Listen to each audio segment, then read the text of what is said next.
Hello everyone, solution chapter का JEE PYQ कर रहे हैं अपन मेंस लेवल।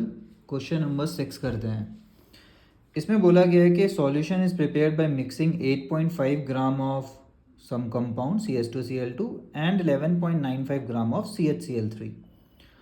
और फिर बोलता है इफ वेपर प्रेशर इतना एंड इतना एट इतना और इतना, मतलब वेपर प्रेशर ऑफ दो कंपाउंड दिया हुआ है, मतलब ये हुआ प्योर वेपर प्रेशर, है ना। इसको हम लोग P0 बोलते थे, ए बोल देते हैं, P0 बी बोल देते हैं।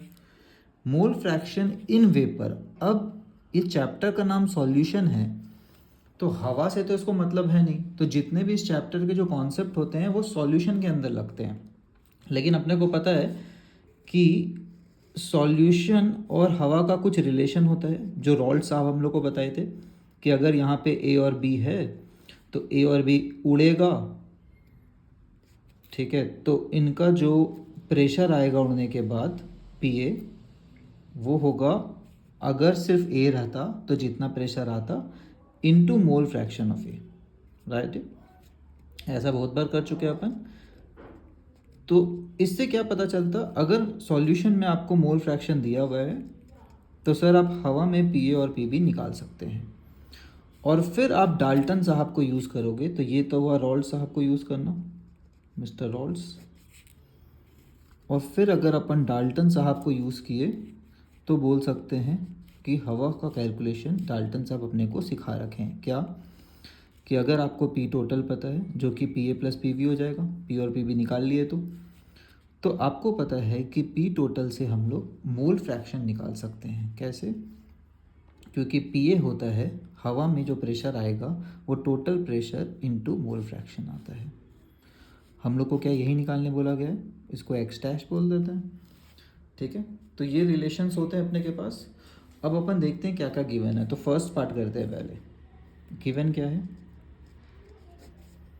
P0 ए कितना 415, ठीक। P0 बी 200 मिलीग्राम दिख रहा है। अब कैलकुलेशन शुरू करने से पहले अपने को एक्स ए और एक्स बी चाहिए होगा, और अपने को ग्राम दिख रहा है।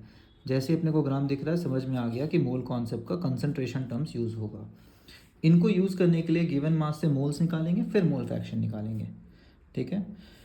क्योंकि मोल फ्रैक्शन अपने को पता है moles of A by total moles होता है, ठीक है। मोल्स ऑफ ए होता है गिवन मास बाई मोलर मास।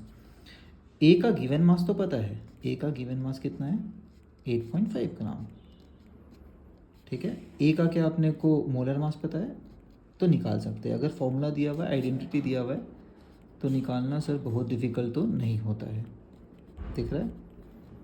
तो 71 प्लस 2 73 और 12, बहुत अच्छा नंबर आया 85 ग्राम। क्यों अच्छा बोल रहे हैं, क्योंकि गिवन मास इतना था। अब मोलर मास कितना आया 85। यहाँ से मोल्स कितना आ जाएगा, number of moles given mass by molar mass 8.5 बटा 85 which is 0.1। Similar calculation B के लिए करेंगे। बी का गिवन मास कितना है 11.95 ग्राम्स, ठीक है। मोलर मास निकाल सकते हैं, CHCl3 है तो कार्बन 12 होता है, हाइड्रोजन 1 होता है, एंड फिर से 35.5 इंटू 3 है। ये भी बहुत अच्छा नंबर आ रहा है 119.5 ग्राम, ठीक है। तो मतलब इसके भी मोल्स क्या आ जाएंगे, given mass by molar mass 11.95 divided by 119.5, ठीक है। सब क्लियर, कितना आया, मज़ा आ गया। तो ये पूरा अपना मोल कॉन्सेप्ट चल रहा है अभी तक क्लास 11th। तो मोल फ्रैक्शन ऑफ फर्स्ट क्या हुआ, पहले के moles by total moles. Total कितने हैं साहब 0.1 प्लस 0.1, तो ये कितने आ गए आधा। अब कंपोनेंट ए का मोल फ्रैक्शन आधा है तो कंपोनेंट 2 का कितना होगा, उसका भी आधा होगा। फिर से कर सकते हैं 0.1 डिवाइड बाई टोटल, ठीक है। आधा कितना होता है पता है ना, 0.5 होता है। अब अपना कैलकुलेशंस थोड़ा दिखाना पड़ेगा पी टोटल के लिए, या फिर पी ए निकाल लेते हैं। पी ए हवा में कितना होगा, पी ए नॉट कितना है 415, ठीक है। पी ए नॉट दिया हुआ था 415, ये दिख रहा है। मोल फ्रैक्शन ऑफ इतना, अच्छा कैलकुलेशन है, इसको ख़राब तो नहीं बोल सकते। 415 को 2 से डिवाइड करना कहाँ से ख़राब हुआ, तो 207.5 बोल सकते हैं।